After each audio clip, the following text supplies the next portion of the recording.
What is going on, beautiful people? Today, we're going to be talking about the inner circle of a narcissist and toxic person. Like the inner circle, how people closest to them, certain people, get treated differently than other people that are close to them. If you're new here, my name is Lee Hammock. I'm a diagnosed narcissist, and welcome to another episode of the Narcissist Code.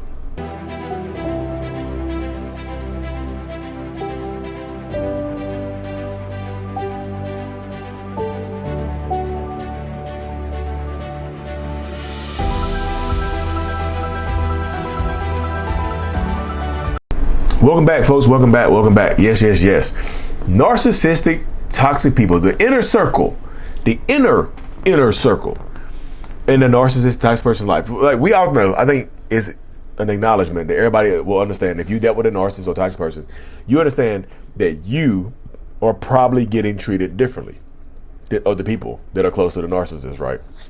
Like you, even though you might be their husband or wife or son or daughter or whatever you might be, you might have a close role to them, right? But they treat you differently than they treat everybody else, right?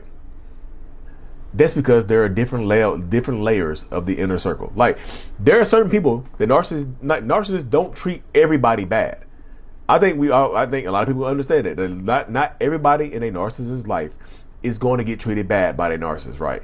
They have friends. They could have friends for years that they treated good. Co-workers. Yeah, they have a lot of narcissists. Not all of them have good reputations.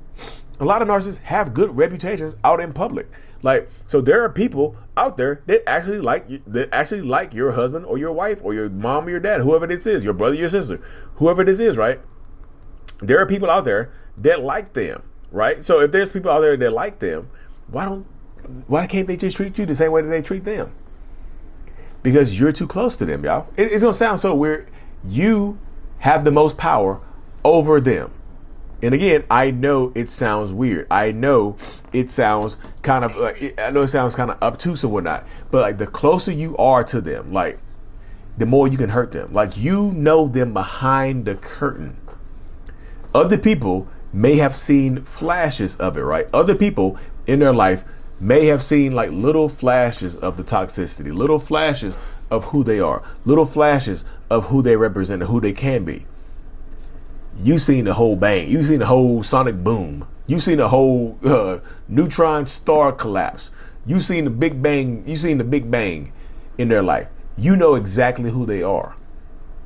So the closer you are to them, the further they push you away. Y'all know my analogy. It's like they push you. The closer you are, they push you away, but they like grab you by the collar so you can never fully get away from them. Like it's kind of like they know who you are, you know who they are, and they just got you by the collar so you can't leave them, but they don't treat you well enough for you to stay. It's crazy how that works, isn't it? Like there are different layers of the inner circle. Yeah, the narcissist might provide for you, they might care for you, they might do whatever, but they still treat you badly. Like you get the least of them. You get the least of them. Their friends, whoever else is out there, they get the best version of this narcissist of your partner, while you get the least of them, which sucks. And y'all know that sucks. You know, you understand it sucks so bad dealing with this type of person when they are out here just being manipulative, when they're out here being abusive, when they're out here being being tricksters and whatever. But they come home like they're doing it to you at home, but out in public, they're singing a whole different tune, aren't they? Like out in public, they're singing an entirely different tune. Out in public, they're treating you like you said. Out in public, they're treating you good in public, but behind the scenes, they're treating you badly.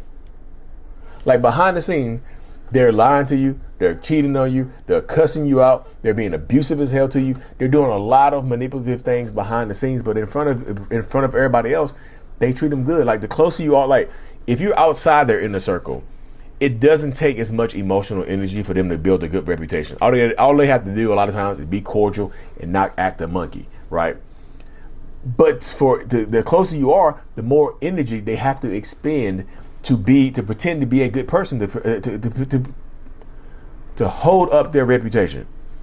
The closer you are to a narcissist, the more energy that they have to expend in order to keep up the facade, unless you live with them, right? Unless behind the scenes you are with them, because behind the scenes they give you as little as they're low effort at the house.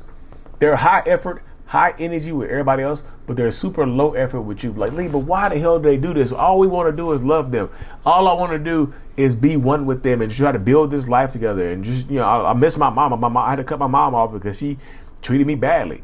My mom tortured me when I was younger and expect the same thing to happen as an adult. But we ain't putting up with that as an adult. Hell no, I ain't doing it as an adult. This is the space where you have to fall into and understand that, like, it's not your fault you get treated this way, y'all. It absolutely isn't. So many people start taking the blame for how that narcissist or toxic person is treating them. It's not your fault. It's just the fact that you're close to them and you can hurt them.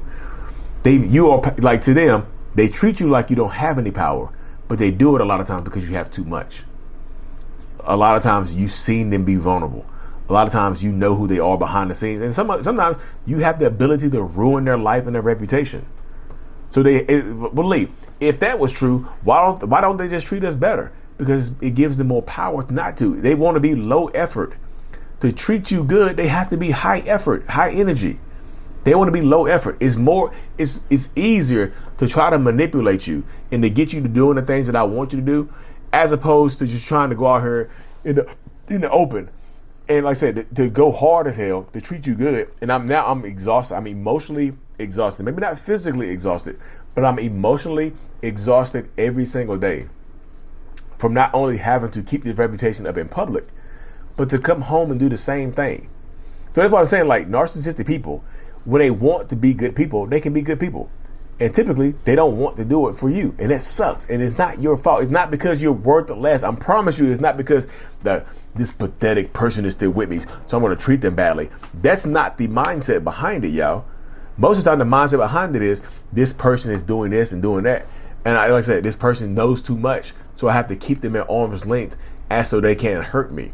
I can't let them go because they can hurt me. They have too much information on me. So also, that's why you see these people trying to gather intel on you, trying to catch you reacting on camera, trying to get you reacting in public or something like that, trying to get you crying and yelling and screaming and throwing stuff and whatnot at them.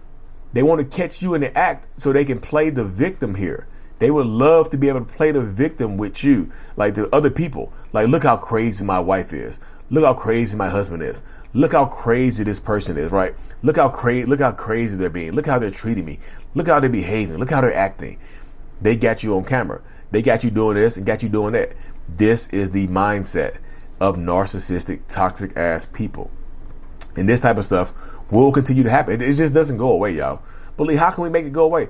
It only goes away it doesn't even go away if you leave, but it only goes away if they decide to work on themselves. They have to make the conscientious effort to go talk to a therapist and to sit down and want to work on themselves. Believe they refuse to go. Am I not worth enough? Y'all, why do you keep attaching your value to something that they do, whether or not they decide to do something? They think their value is low, so they don't want to go get help, right? They think that their own value is so low, that it's so pointless, that they themselves don't want to go get help. So they would rather just try to change you than change themselves. It sounds crazy, doesn't it? It's easier to change you than it is for them to change themselves. So that's why they spend so much time, effort, and energy on changing you, like changing how you act, changing how you behave, as opposed to them trying to change who they are at their core. Again, y'all, I feel like I'm a broken record, but it's not your fault. I got a kids book. If y'all have kids, I have a kids book. It's called Remember, It's Not Your Fault. It's a conversation starter with your kids about not taking blame for how their parent is behaving. Not taking blame. It's not my fault that my dad or my mom wasn't there. That my dad and my mom didn't treat me well. It's not my fault. I was just a kid. I couldn't defend myself. I couldn't protect myself. You were just a kid. If your parent is the one treating you like this, you understand it as well. It's not your fault. If your partner is treating you like this, now unless you out here doing some craziness, unless you out here just being wild and cheating consistently and lying and gaslighting and stealing from them, then it's not your fault either. You said, unless you're doing the same things to them that they're doing to you, it's not your fault. And a lot of times, y'all start reacting to them because they struck first, right? They struck first, and they are still striking. You know, they struck first and they're still striking and they refuse to stop striking. I know you tired. You're like, man, Lee, I'm tired. You know, they say God gives his toughest battles to his strongest soldiers, but Lee, I'm tired. I'm tired. I'm ready to lay down my sword. You know, but there's the space that so many people fall into, y'all. But anyway, y'all, thank y'all for riding with me to the end of this video. If you haven't already, don't take accountability for how they are treating you, because they will try to make you take accountability for what they are doing to you, for what they're putting you through. They will try to make you take the blame, make you take the accountability, make you feel a certain type of way about how they are behaving, how they are treating you. Don't do it. It's not your fault. It just absolutely isn't, y'all. But anyway, y'all, thank y'all for making it to the end. Make sure you haven't already, hit that subscribe button. And also, at the end of the video, because I might have to post it again later on, November 2nd and November 3rd, we'll be in Dallas, Texas, and Houston, Texas for our next live in-person events. November 2nd, November 3rd, 2024. You can register, check it out at mentalhealness.net/events, or you can, like I said, you can find it at mentalhealness.com, mentalhealness.net/events. If you made it this far, you can enter the code MENTAL10 for 10% off. Gives you a nice little 10% discount or whatever. It's not very highly priced, man. People charging $300, $400, $500 for workshops and stuff like that. It's nowhere near that. And we got to fly in all this other stuff. Anyway, y'all, sub to the channel. I'm out. Peace. Thank you so much for making it to the end of my video. I am extremely grateful for you. Have no idea. If you haven't already, make sure you go ahead and subscribe to the channel. Helps reach more people. And click on the screen to watch another video or to browse through another playlist. There's also a link on the screen to check out my courses and my support groups to help you heal and understand what you've been through. Thank you so much again. I will see you in the next video. Peace.